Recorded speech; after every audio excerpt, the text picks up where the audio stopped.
hi ha una sèrie de conceptes a la vida que utilitzem moltes vegades, però a vegades no ens parem a reflexionar ben bé el significat. La salut, segons l'Organització Mundial de l'OMS, és el benestar físic, psíquic i social. Tots sabem que si ens fa mal la cama o el coll anirem al metge. Això és el benestar físic. El psíquic és tindre pau interior i saber gestionar molts dols de la vida. I el social, que és el que es tracta més que les associacions, és la convivència entre la família, entre la societat que vivim. I a vegades això no ho tenim massa clar, perquè hem de mirar la persona com un tot i no com una part. Hi ha 3 factors de risc que jo considero molt importants a l'hora de parlar d'una malaltia mental. El primer és l'herència genètica, però tenim els gens que tenim i així com avui per avui no podem triar ni el color dels ulls ni les faccions de la cara, hem de conviure amb aquesta herència genètica. La segona qüestió important és la manera de ser de cada persona. Pot haver 2 gemelos que tinguin la mateixa herència genètica, però que siguin de 2 maneres de ser diferents. I en un se li pot desenvolupar una malaltia i en un altre no. També hi ha un factor medioambiental i l'estrès. Cada dia les persones estem sotmeses a més estrès, ja sigui econòmic, social, laboral, i tot això influencia. Perdoneu-me. I es fa una barreja, perquè la salut i la salut mental és cosa de tots. Hem d'entendre que el cervell pot emmalaltir, com qualsevol altra part del cos. El que passa és que, com deia la doctora, una cama trencada es veu i un trastorn mental a vegades és difícil d'entendre. Segons un estudi de la Universitat de València, al món hi ha 450 milions de persones que estem prenent medicaments psicòtics. Hi ha més de 300 malalties mentals catalogades. Si barregem aquests 2 components, comprendreu que en 450 milions de persones hi hagi sensibilitats de totes maneres i que es puguin donar casos de violència com moltes vegades ens aixequen els medis de comunicació. Però això no vol dir que tots els malalts mentals siguem violents i que per tenir una malaltia mental hi hagi de tenir un factor sempre violent. Jo veia àngels, vull dir, jo de violència no en vaig fer cap. I perquè tingueu una mica d'idea de com està la salut mental a les Terres de Lleida, gràcies a la coordinadora de Salut Mental Terres de Lleida, que després ho en parlaré una mica, es va fer un estudi conjuntament amb la universitat i es van fer una sèrie de conclusions. Mireu, sobre una població adulta de 443.032 habitants, a la província de Lleida parlo, hi van haver 3.453 urgències psiquiàtriques, 7.117 visites a la xarxa per primer cop i 36.374 que van anar a la xarxa més d'un cop. Això durant l'any 2012. I sense comptar la gent que no es vol visitar, les visites particulars i l'infantojuvenil, o sigui, la canalla, que en aquest estudi no es contempla. Per tant, la situació és més important del que a vegades sembla. I tots, com deia la doctora, un de cada 4 persones al llarg de la seva vida podrà tenir un trastorn mental. I tots, absolutament tots, coneixem a més de 4 persones. Per tant, el trastorn mental el tenim ben a prop. Per mi, que pateixo una malaltia mental diagnosticada des de fa 15 anys i és l'esquizofrènia paranoide, per mi he descobert que la malaltia mental és la descompensació de certes substàncies químiques del cervell. I aquesta descompensació... Perdoneu, estic una mica constipada, Aquesta descompensació pot ser a l'alta, i és quan ens sentim eufòrics, neguem que estiguem malalts, ens creiem els déus de Superman, i d'aquesta situació a l'alta no en volem sentir a parlar ni de medicaments ni de res. I no volem demanar ajuda. I quan estem a la baixa ens sentim deprimits i la família i l'entorn és més fàcil que se n'adongui i que arribi l'ajuda abans.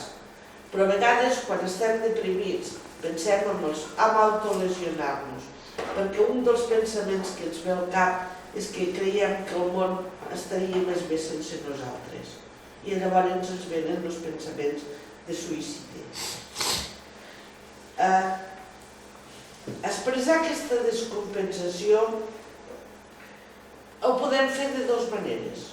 O tancar-nos en banda i quedar-nos en un racó a l'habitació sense tenir forces ni per llevar-nos, ni per vestir-nos, ni fer res de res.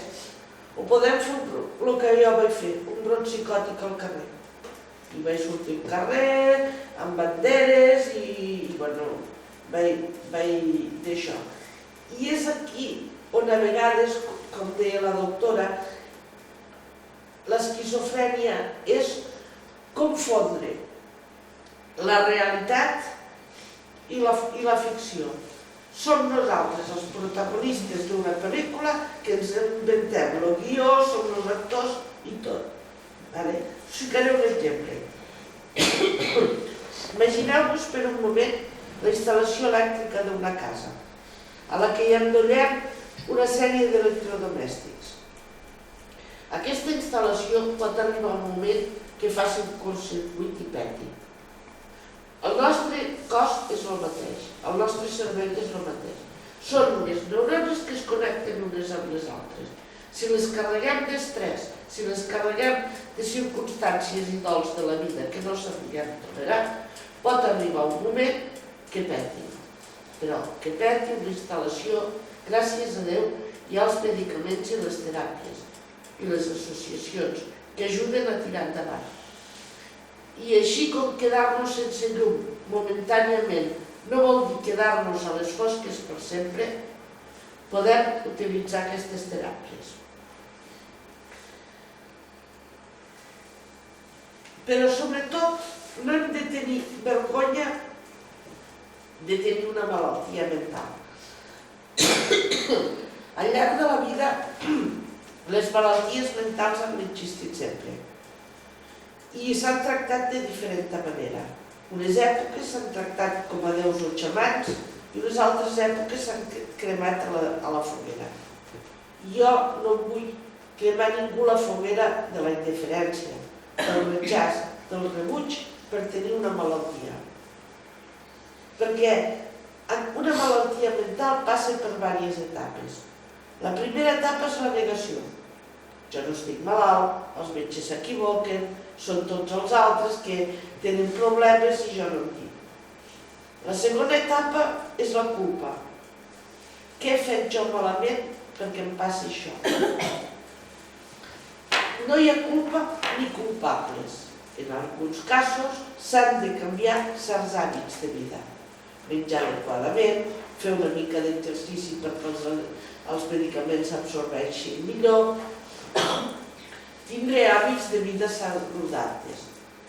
I després ve l'acceptació. Els medicaments acostumen a tardar un promís de 3 mesos a començar a fer efecte. I quan aquest efecte comença, la família i la persona afectada diuen: què tantes pastilles, què tants medicaments, ara ja estàs bé. I moltes vegades no es prenen les dosis adequades o es deixen de perdre. I llavors és quan venen les grans recaigudes. I cada recaiguda és pitjor que les altres. Hi ha un paper molt important, que és el paper de la família, que a vegades, perquè estàs malalt, no t'accepten com a persona completa i complexa. La família de vegades no sap els efectes secundaris dels medicaments. I s'hauria d'implicar més en el tractament, perquè sobretot a les primeres èpoques després d'una crisi, de vegades no ens en recordem si ens han pres el medicament, si no ens l'han pres, quina dosis han van dir, i aquí la família juga un paper molt important. I a vegades té falta de formació i d'informació, perquè està desconcertada. I a vegades, quan parlem de la família, me la imaginem com un tot. I no, la família està formada per diferents membres. Un membre et pot ajudar i un altre membre pot tenir estigmes. Jo, per exemple, tinc antecedents per les dues bandes, per part de pare i per part de mare. Una part de la família va acceptar sempre en totes les reunions i en tots els events socials, i una altra part de la família va estigmatitzar. Per tant, no la fiquem tot en un sac. Hi pot haver persones que ens ajudin molt. I a vegades també s'ha de valorar l'esforç que fan els familiars. I el familiar s'ha de cuidar, ha de tenir un respir, ha de poder tindre, i aquí ve un factor molt important, el que fa la feina a les associacions. Que saps que aquella persona afectada durant unes hores estarà aprenent, fent lleure, compartit, i el cuidador podrà descansar, perquè sap que és un lloc que si li passa alguna cosa, hi ha uns responsables que hi podran ajudar-lo en el que sigui. Trobar l'equilibri per a la família no és fàcil. Val més, a mi almenys m'ha servit més, una ajuda que un has de fer. Si dius, ajuda'm a anar a comprar, això vol dir que has de vestir, has de sortir al carrer, has de caminar, t'ha de prendre el sol, has de parlar amb la gent. En canvi, si dius, vesteix-te, pentina, moltes vegades et quedes solapat, no dius res i acabes discutint i no fent les coses. Ser massa durs produeix angoixa i estrès. Ser massa tous produeix desídia i desil·lusió. I un altre, la situació mèdica és un tema, però l'estigma n'és un altre. Jo us voldria explicar, tal com jo veig una sèrie de conceptes, per si puc aclarir-vos alguna cosa en aquest respecte. Què és estigma? Estigma és fer ferida, fer llaga, ficar el dit a la llaga. I això és degut als estereotips. Els estereotips són quan un concepte, la majoria de vegades negatiu, l'exagerem.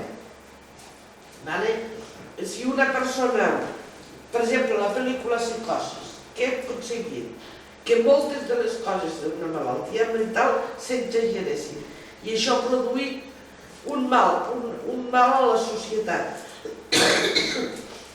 que a partir d'aquella visió veu a les persones amb malaltia mental com unes persones dolentes. Llavors hi ha el que se'n diu els prejudicis. Prejudicis és jutjar una persona sense conèixer-la només perquè té una etiqueta, només perquè té un diagnòstic. És malalt mental, per tant, és violent, gandul, d'això, sense valorar la persona. I finalment es produeix el que se'n diu una discriminació. Una discriminació que crea distància, vol dir crear distància, crear llunyania. Tots ho hem fet. Jo la primera, a vegades veus una persona que parla sola pel carrer i què fas? En comptes de pensar que potser necessita ajuda, creues el carrer i passes per l'altre costat. I tots ens podem trobar, com hem dit abans, degut a l'estrès, en una situació que et bloquegi i que tinguis una malaltia mental. Una altra discriminació, una altra paraula que a vegades utilitzem és l'autoestigma. Això vol dir que aquestes virtuts negatives tant no les repeteixen a la tele o als medis de comunicació que acabem creient-les. I això és tot el contrari de l'empoderament. L'empoderament vol dir agafar forces per tindre les regnes de la teva vida. L'autoestigma no t'ajuda, és tot el contrari.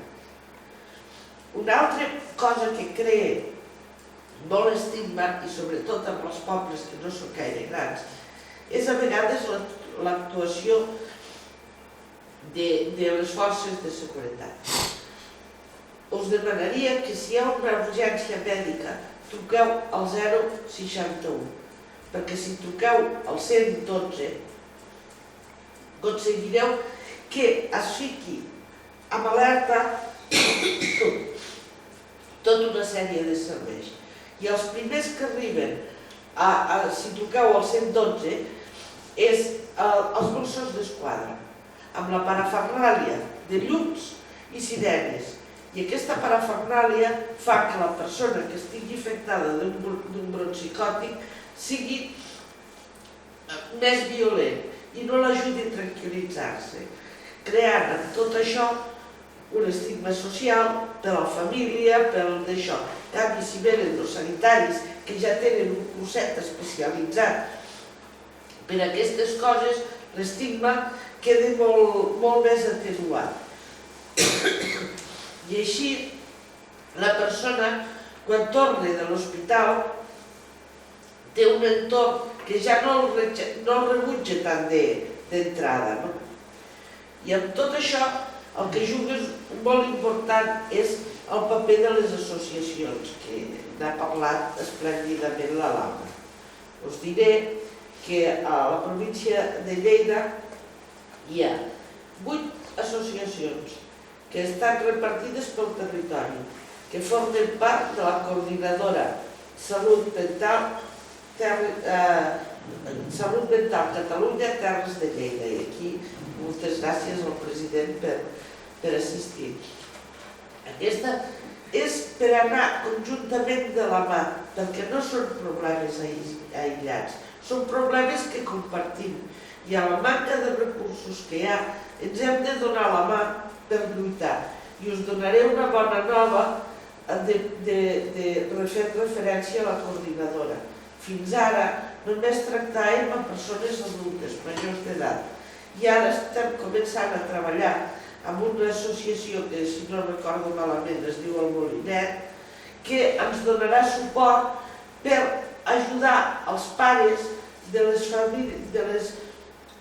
les criatures que tinguin problemes de salut mental.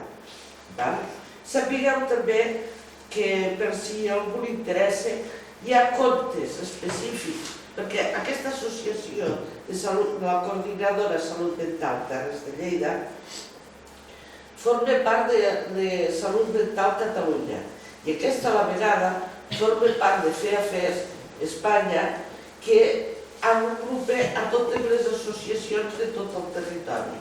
I a mi, jo col·laboro amb totes elles, i sé que existeixen una sèrie de contes per a la canalla enfocats precisament en això, per si tens un pare amb una malaltia mental, com enfocar-li, per si tens un company a classe, com enfocar-li. I això crec que és molt important de recalcar.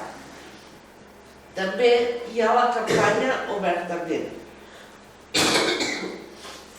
Obertament vam ser unes 30 persones d'arreu de Catalunya que sota la coordinació de diferents entitats en l'àmbit sanitari i salut mental a Catalunya ens van formar per poder formar part d'aquest equip. Això s'ha anat obrint.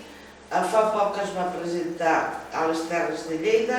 La primera tocada, malauradament, només hi era jo. Ara som 7 repartides pel territori i obertament treballa en 3 línies importants. La primera línia és alerta estigma.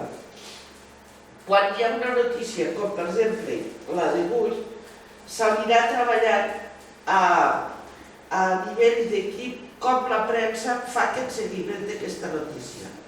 I si hi ha un tractament correcte, se'ls donarà les gràcies. I si el tractament no és prou correcte, segons el nostre punt de vista, se'ls passarà un informe, diguem-nos, allà on veiem que es podia millorar la cosa, i un còdic que estem elaborant actualment de bones praxis per al periodisme. Aquesta és una àrea.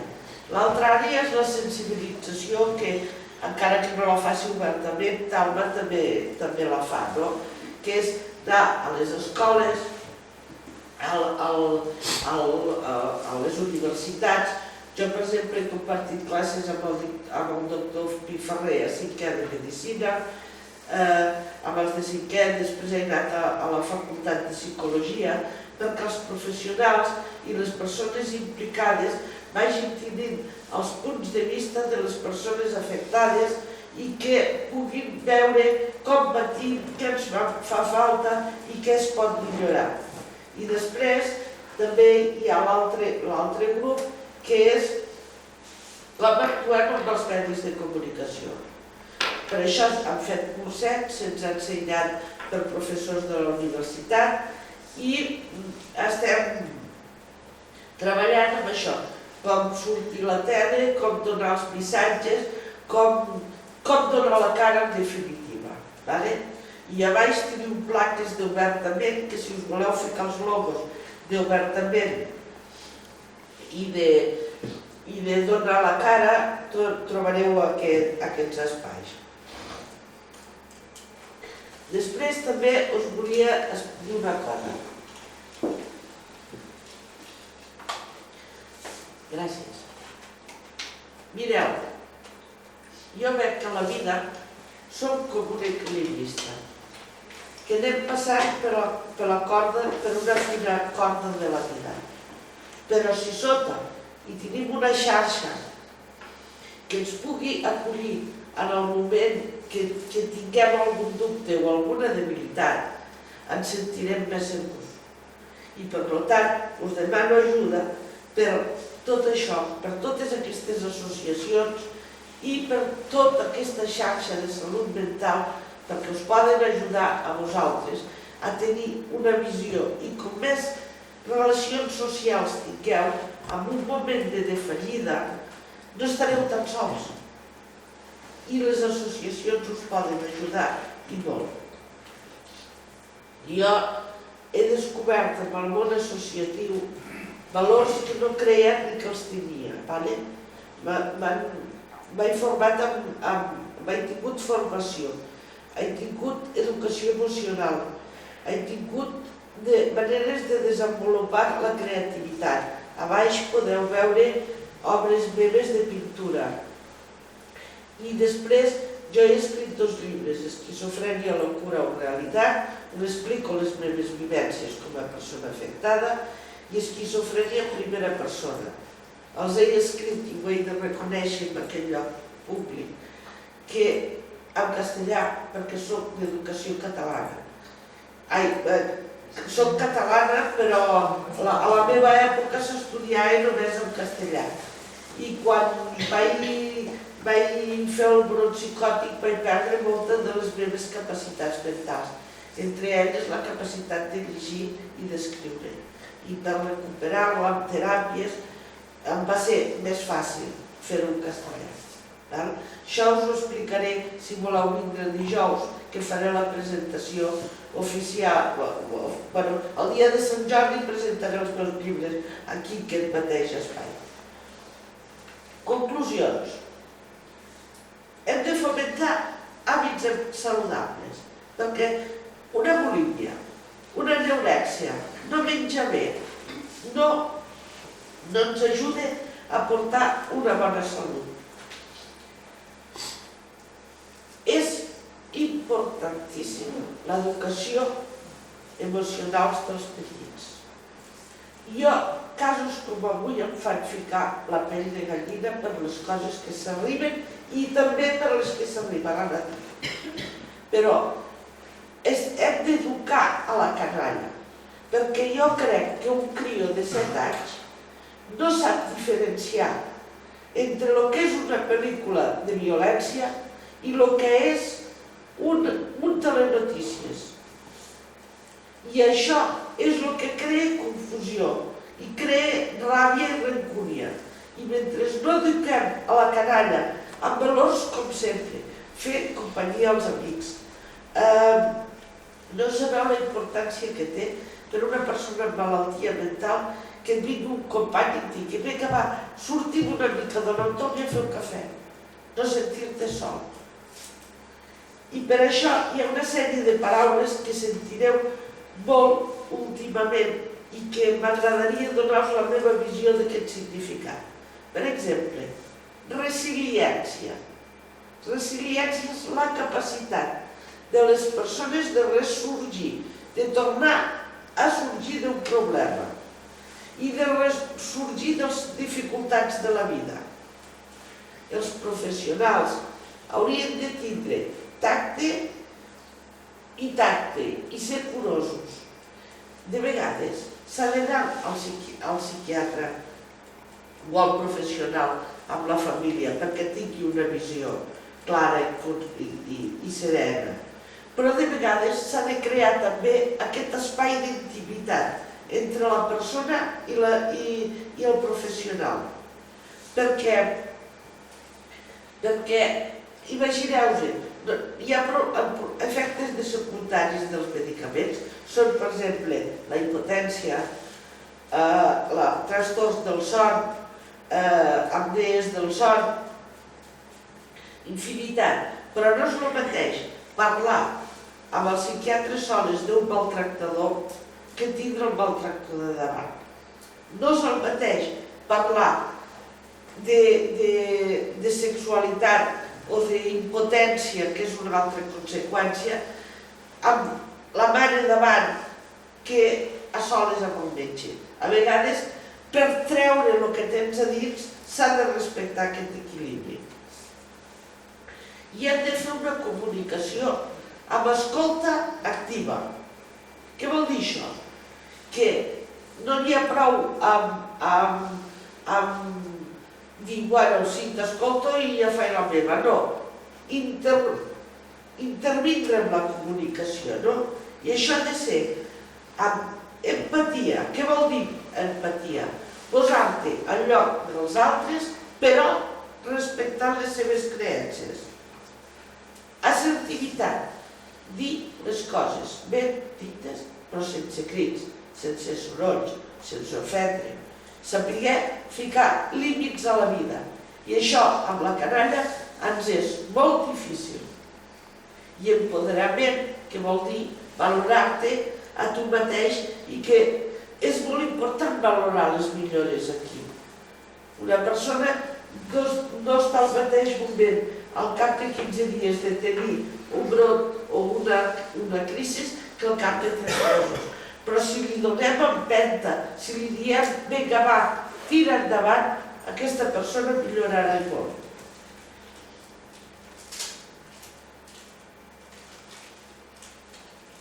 I per acabar us diria, ara us passaré uns vídeos d'obertament, perquè si em deixeu xerrar tot i que estic afònica i aviat tinc corda per a rato.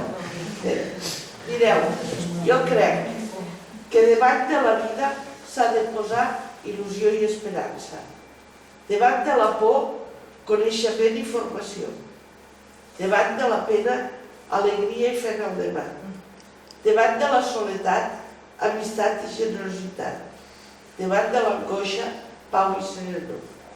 Espero que les meves paraules hagin estat unes pinzellades per ajudar-nos a tenir una nova mirada sobre salut mental. I ara us voldria ficar una sèrie, són molt curtets, donem 2 o 3 minuts cada un, però perquè veieu què és obertament i què fem per aquesta lluita. Doncs passa, primer el dona la cara. Aquest, no, el dona la cara no. Traieu el paper per això. Sí. Bueno. No, el que veus. Aquesta és la visió que a vegades sentim nosaltres com ens tracten els professionals. No tots, la Maite és una excepció boníssima. Si no, és la meva psiquiatra. Si no, és el plantejat.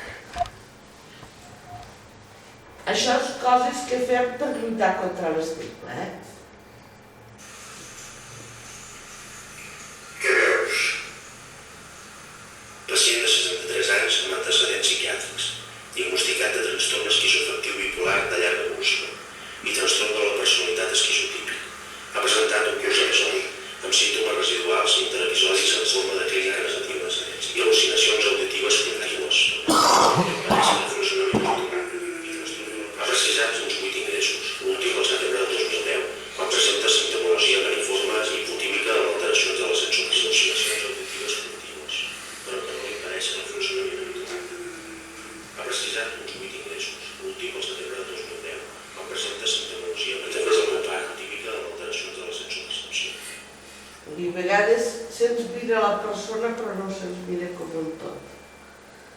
Ara veureu perquè moltes persones donem la cara, entre elles també hi surto jo, però perquè tingueu una idea de com lluitem, això ho fem en concursos, amb espots que moltes vegades organitzem nosaltres. Passa, passa.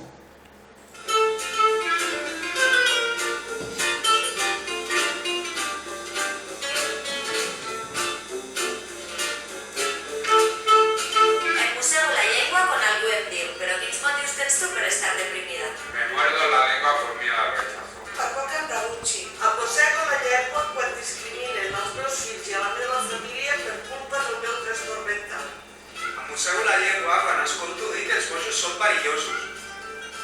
Em mossego la llengua per por a que no m'entenguin. Em mossego la llengua quan dic que tinc problemes menals en comptes d'esquizofrènia. No et mosseguis la llengua, utilitza-la. Mossegar-se la llengua és el primer efecte de l'estigma. Xenia, no de mossegar-se la llengua. Tu trobes. Si t'afecta la discriminació com a mi, apunta.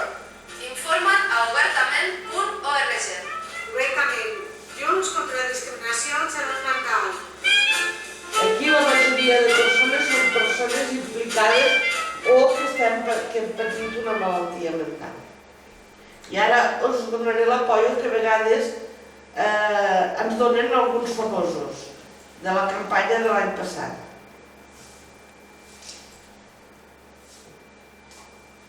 Volem una societat lliure de discriminacions, On totes les persones, incloses les que tenen alguna problemàtica de salut mental, puguin gaudir dels mateixos drets, deures i oportunitats. Per la salut mental, no a la discriminació, i sí a les persones. Obertament. Obertament. Obertament. Obertament. I l'anunci de la tele d'aquest any. Sí, ara us passaré l'anunci que potser heu vist alguna vegada a la tele aquest any. És la campanya, l'any passat va ser donar la cara per la salut mental i aquest any és aquesta que veureu a continuació. Aquest és un anunci sobre salut mental. Ja pots canviar de canal i fer com si res. O pots quedar-te i començar a parlar-ne obertament. Entra a donalacara.org i comença a canviar les coses. I em sembla que n'hi ha un altre de la campanya d'aquest any. Aquests han anat sortint